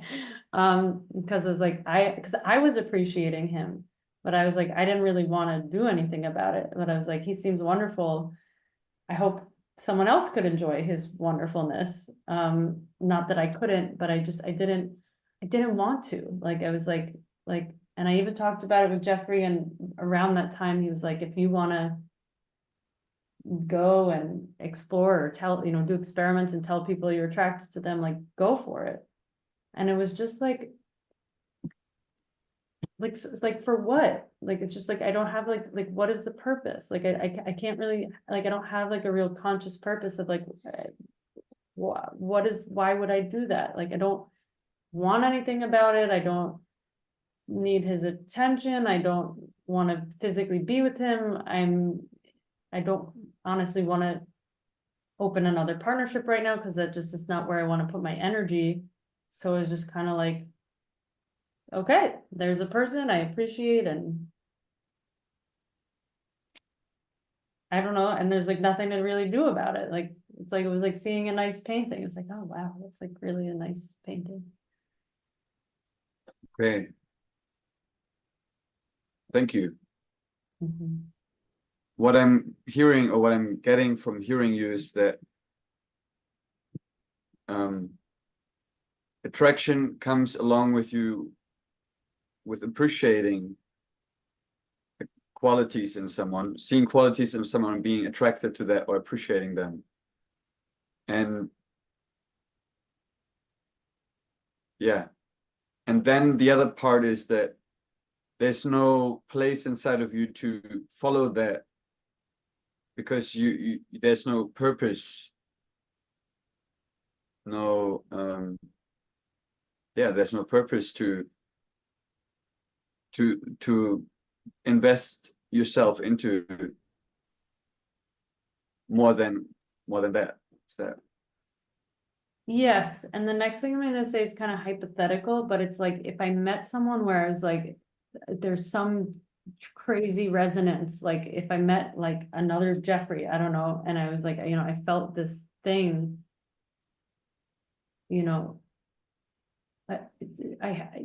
It's again kind of hypothetical, but it's a story of like, almost like, how strong is like the pull, and if it's just like how many, and it's like looking at the five bodies, like in the five bodies, like if there's like some archetypal pull, if there's, you know, all five bodies, like there's this resonance, like it might be different, like I might really want to like investigate and like see like what is going on here, like what's up. And yeah, and that might be different. So like for this person, I was like, yeah, there's some really nice qualities about their being, like their physical body's attractive. They seem, you know, I don't know. Yeah, like I could check the different bodies that I was, but it wasn't, I think like there wasn't some big archetypal thing. Like maybe that's it. Actually, it's funny. It's like the thing that would make me most want to investigate would probably be some like really intense, like archetypal draw. Yeah, I don't know. Just a little bit of a story. I don't know for sure. Mhm. I'm finding something interesting, and that is for men, or for me in my experience, often it seems like there's an urgent need to get something from a woman, like it's urgent. And I don't hear that at all in your description of your inner world. And yeah, I make a story about it, that there's some, that you at least, or my story is more women are living in a fuller space inside, like where there's, in someone more resourced. I don't know, that's my story.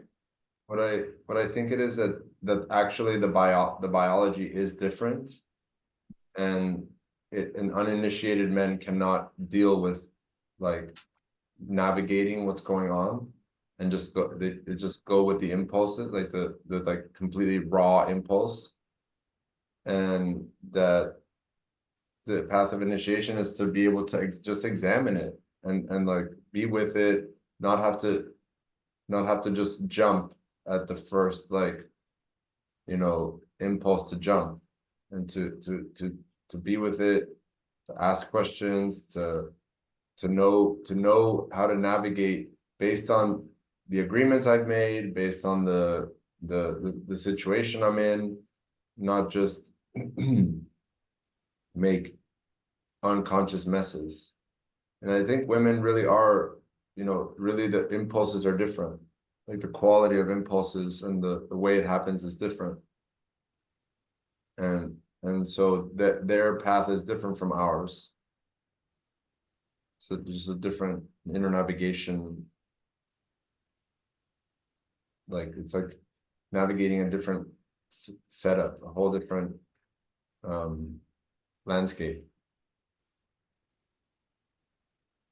Nicole, will you also share about what it's like Yeah. for a woman? The first thing that comes is that it's changed for me over time.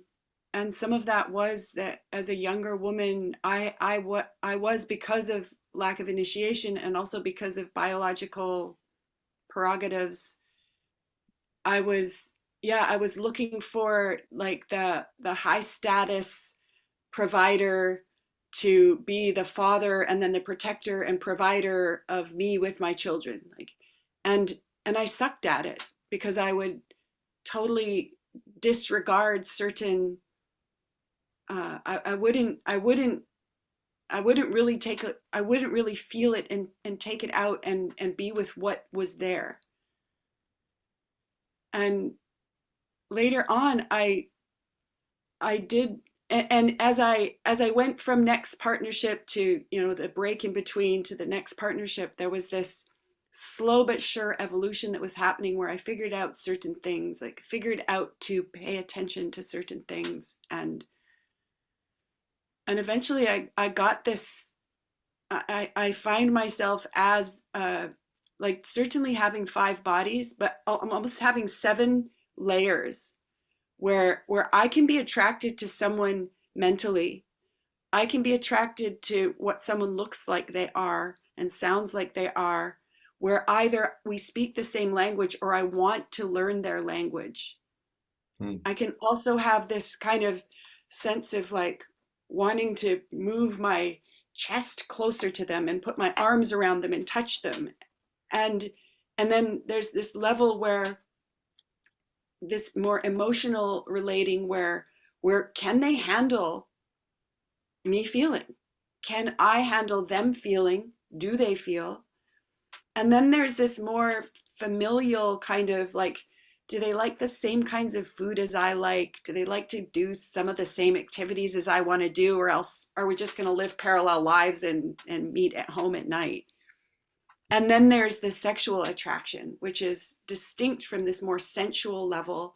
There's this sexual attraction where it really, like, to be quite crude, it's like, I want to have his babies. I want him all over me, you know, this level. And there are ways that I would go from here and skip the next layers and end up literally having children with men with whom I then couldn't relate, and I'd be backpedaling.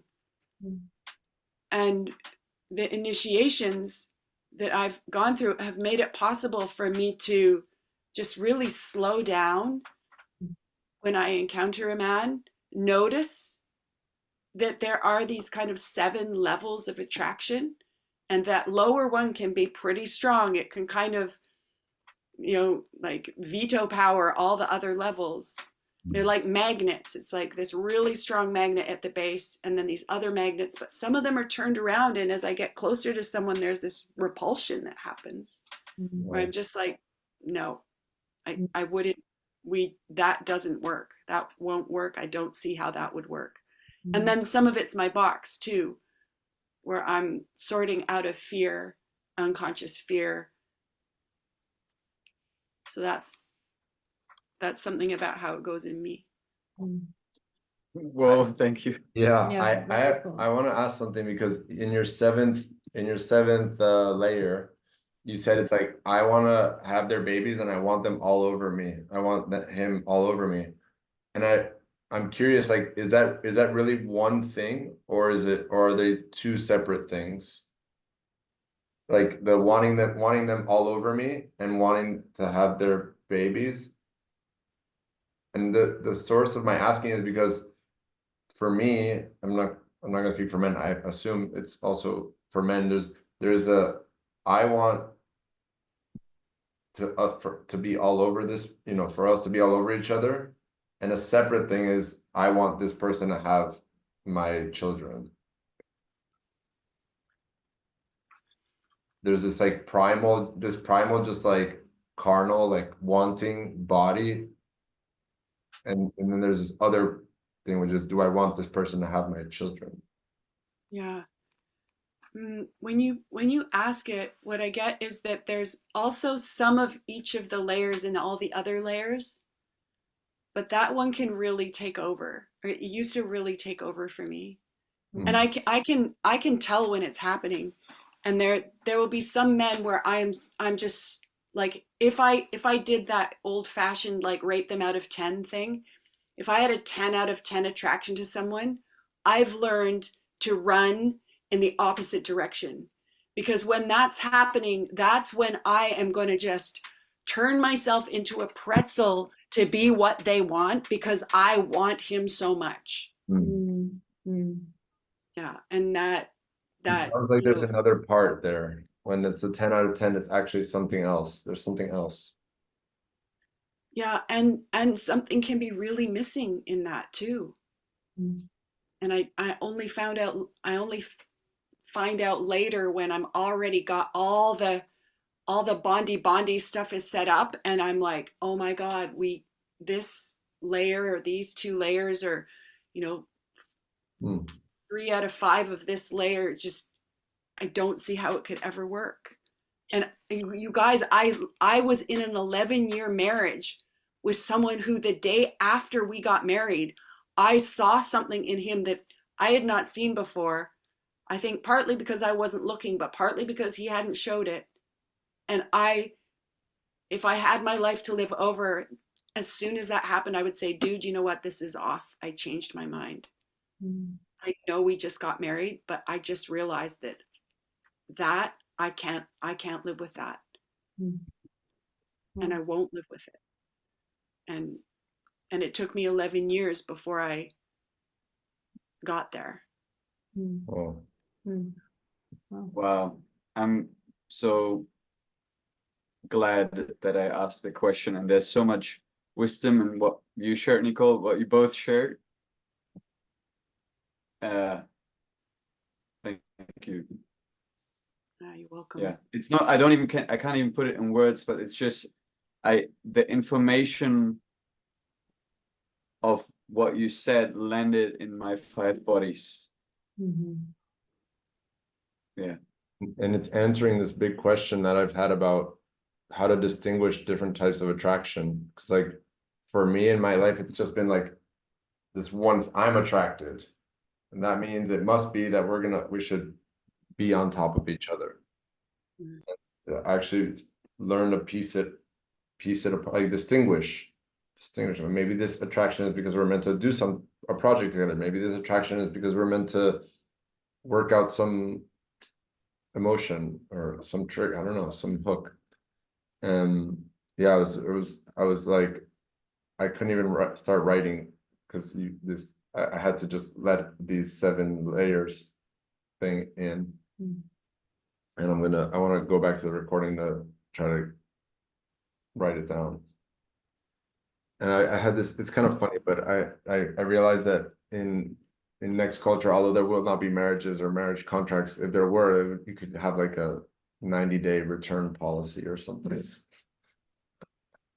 A lemon law for. Oh, no, oh no. Well, I love it. I love it when it's like, okay, let's do the next experiment. Like we're kind of seeing each other and going home so that you can get yourself back if you've lost your center, if you've enmeshed your bubble, where you get longer and longer exposures, kind of, and see how, and then set like, well, let's try living together for 1 month, you know. Let's try. Okay, and then at the end of the 1 month, it's like, okay, let's go apart now for a little bit and come back together and decide what experiment we want to do next. Just seems way more fun to me. And this whole bullshit thing about, this is what happened in my marriage is as soon as he owned me, he was on to the next thing and not wooing me, not trying to win me anymore. It was like, what just happened? And I'd be interested. I'd love to hear from him sometime about what happened with me. What did he see happen over here that I have no idea that I was doing? And this sadness about how impossible it seems that relating can really happen. I'm not surprised about it because there's just so much evidence that it can't, or it doesn't, or it's hard to get to have it happen. And yeah, possibility management brings 650 something and counting websites that kind of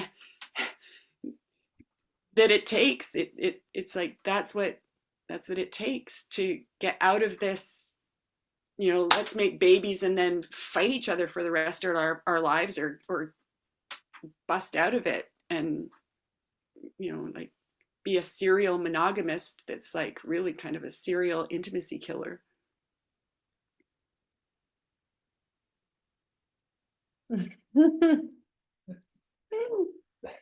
That's Good last words for the Yeah. series.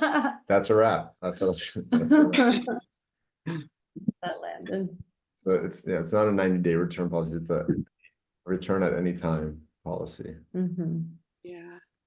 I am pro taking time apart and coming back together. I think it's so healthy and amazing. Scary, but healthy and amazing. And I'm glad we do it. I realize you should meet your partner in a training space, because that way there's no show. It's just like you're falling apart, they're falling apart. This is who we are. You're biased. Well, yes, I am. This is how we met. And also, somebody was saying, it's kind of exactly what you were saying, Nicole, that there was this show going on until there was a point where it's like, now this is, sealed, and now the real me can come out.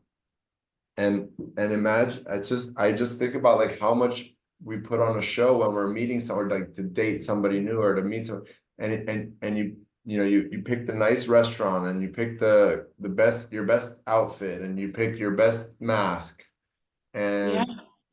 you know, some people like would even go rent a nicer car or something. And Yeah. All the false advertising.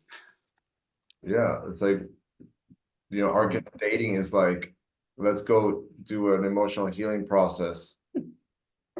And, you know, we each witness each other in an emotional Gremlin's healing game. process. It's your underworld. Yeah, It's your shadow principles and purpose. yeah, Yeah. part of your Tinder. Yeah, I have a proposal for like a little bit of a different story, and that is that somehow when you go through a marriage, or when you commit to something with all of who you are, only then also the deepest layers of love could emerge, but also the deepest layer of your underworld emerge to protect that. So yeah, because yeah, something about this story that, okay, and then we just played a show before. I mean, yes, that's true, and there's another component to that, to yeah, I don't know why I'm saying this, but there's this other component to committing to something fully and saying yes, okay, there's no way out of it, that just cracks something in the being and in the shell and in the mask and in the farce.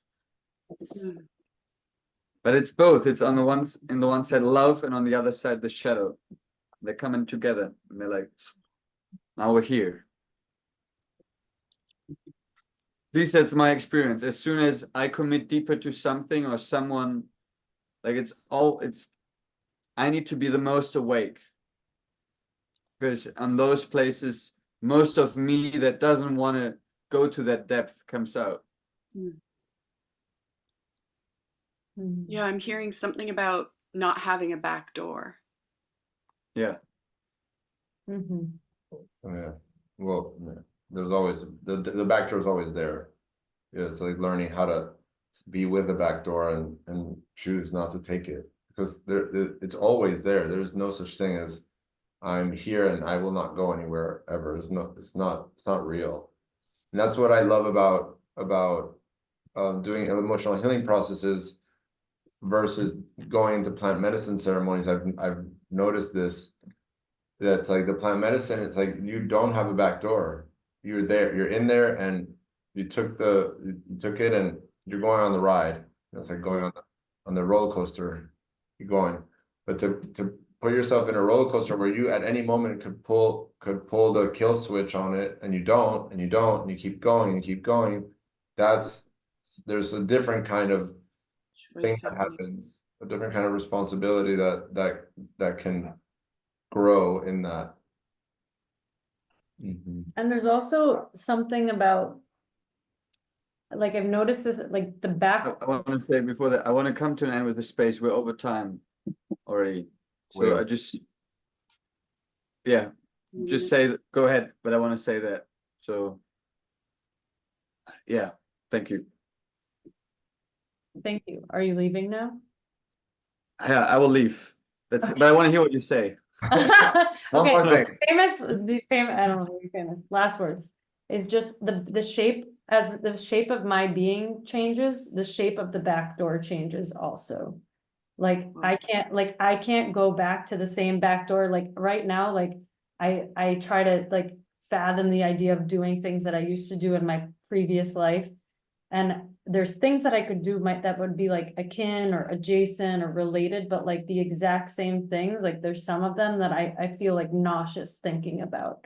So it's like, yeah, I think the back door, yeah, changes as the shape of your being changes. It's not that it's not there anymore, but it can evolve. Yeah. That's it. Thank you. Thank you, team. Taking Yes. back to Okay. Bye, everyone. Thank you so much. Thank you. Yeah. Yeah. Bye for Much now. love. uh, Bye.